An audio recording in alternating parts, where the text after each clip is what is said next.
Good morning, Benders. Good morning.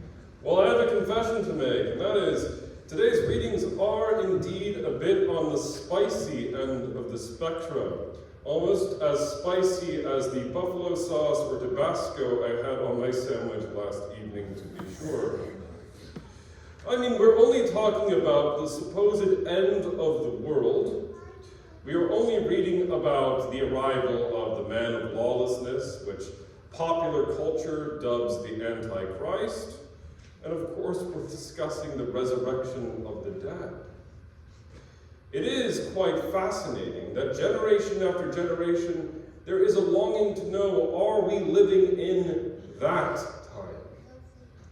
Last time I was here in Pennsylvania for graduation from United Lutheran Seminary.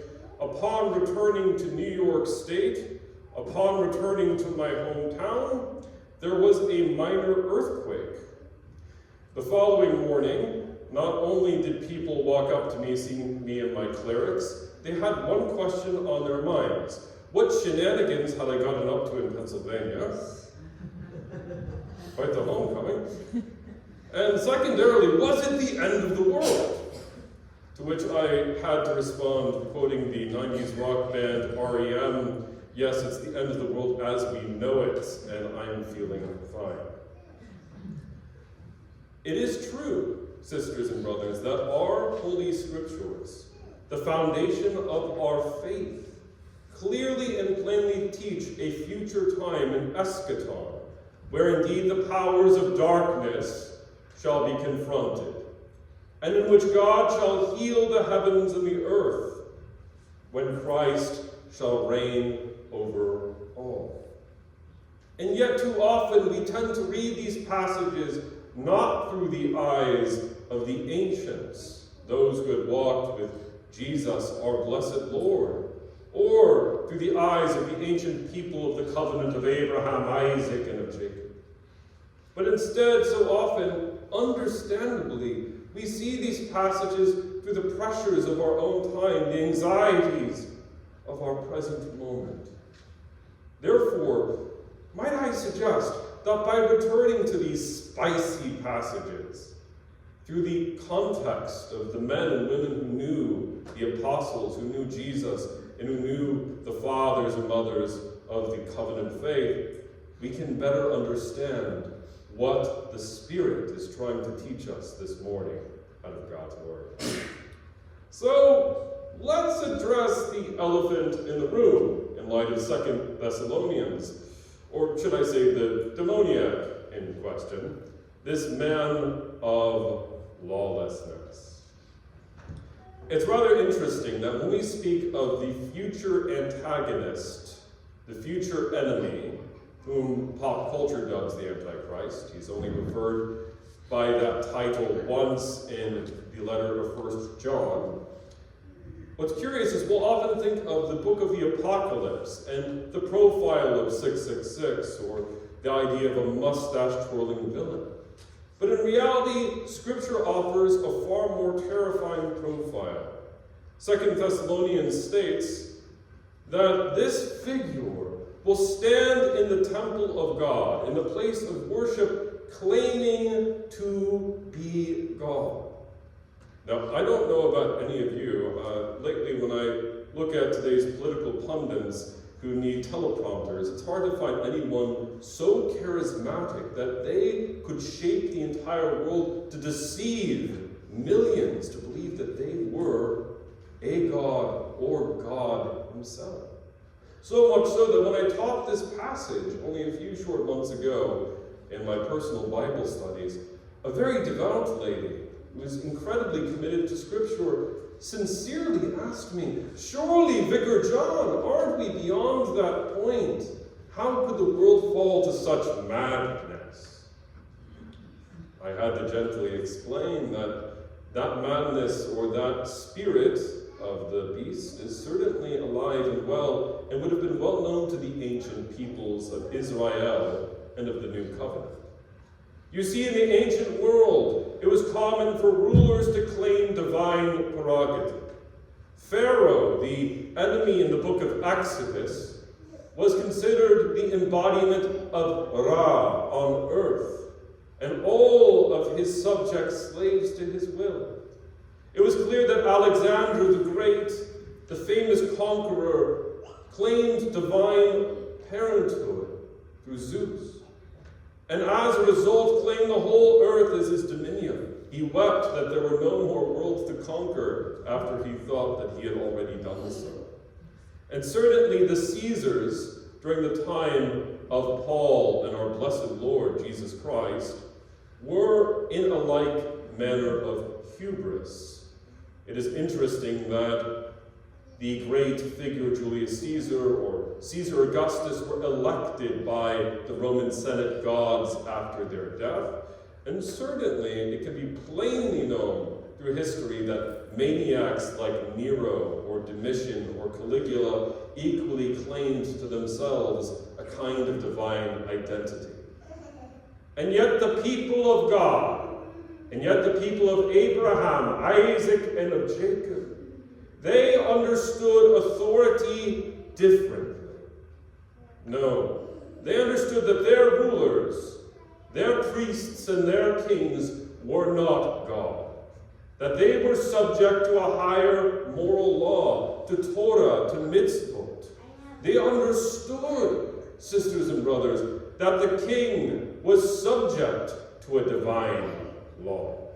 And in that sense, when rulers, even good, righteous rulers like David, sinned, the prophets, women and men anointed by the Spirit, would be sent forth to chastise the kings and chastise the peoples, leading them back into right relationship, back into covenant, lest the people raise for themselves a false God, a false people, a false Messiah.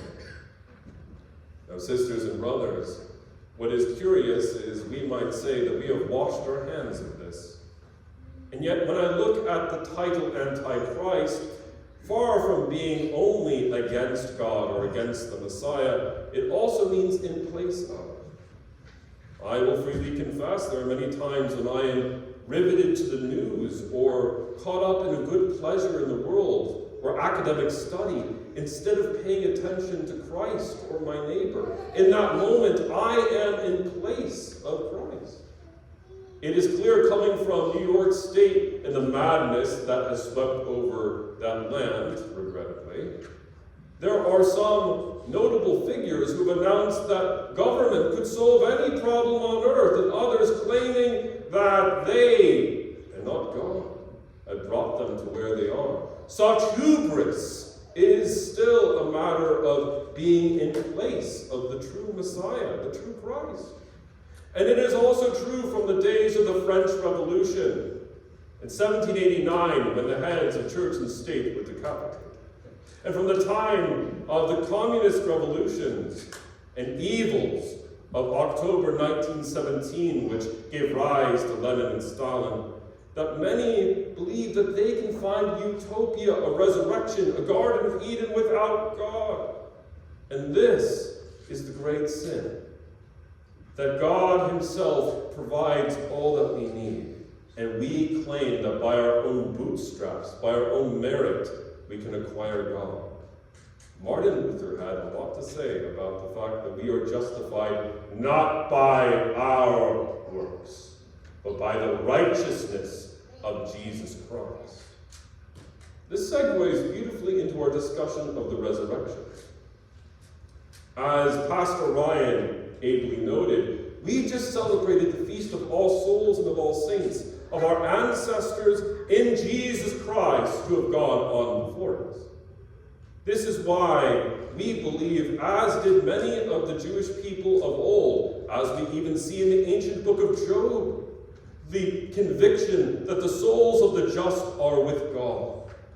And we believe also that they and we will be bodily raised on the last day and see God, Jesus Christ, in our own flesh. Immortal, deathless, glorious. Do any of us struggle to believe this? Have any of us walked through a cemetery before, or been at the bedside of a loved one before and had that nagging question mark? Truly, are you going to perform this resurrection? It's clear that the disciples struggled with this on Holy Saturday. It's also very clear that many people during Jesus' own lifetime questioned if this could be so. And they put Jesus to the test, asking, truly, will there be such a resurrection? Sisters and brothers, there is an empty tomb in Jerusalem. There is indeed a sign that God does raise the dead.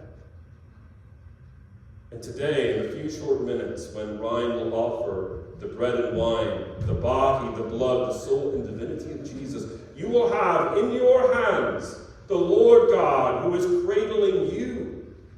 I encourage you, no matter your anxieties, your worries about the future, no matter how many times we ourselves have become men and women of lawlessness, no matter how many times we've been deceived by false messiahs, today, if you hear his voice, harden not your hearts.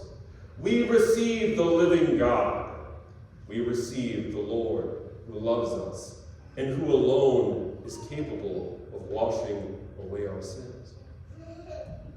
About a few months ago, my wife and I received the extraordinary news for which we had been waiting.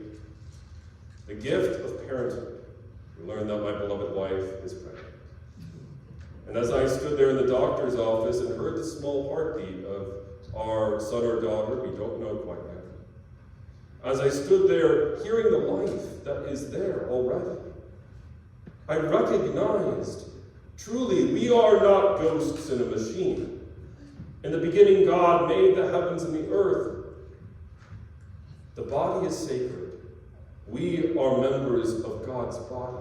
And we have the privilege to pass on to the next generation both the joys and promise of the gospel and the warnings contained there as well. The question before us is, are we going to pass on that heritage, or will we fall asleep by the wayside to the whispers of the serpent? Benders, this morning you give confidence to this young man that there is more than hope for the generation to come. For where 2 or 3 are gathered together in the name of Jesus Christ, there is he in our midst. In the name of the Father, and of the Son, and of the Holy Ghost. Amen.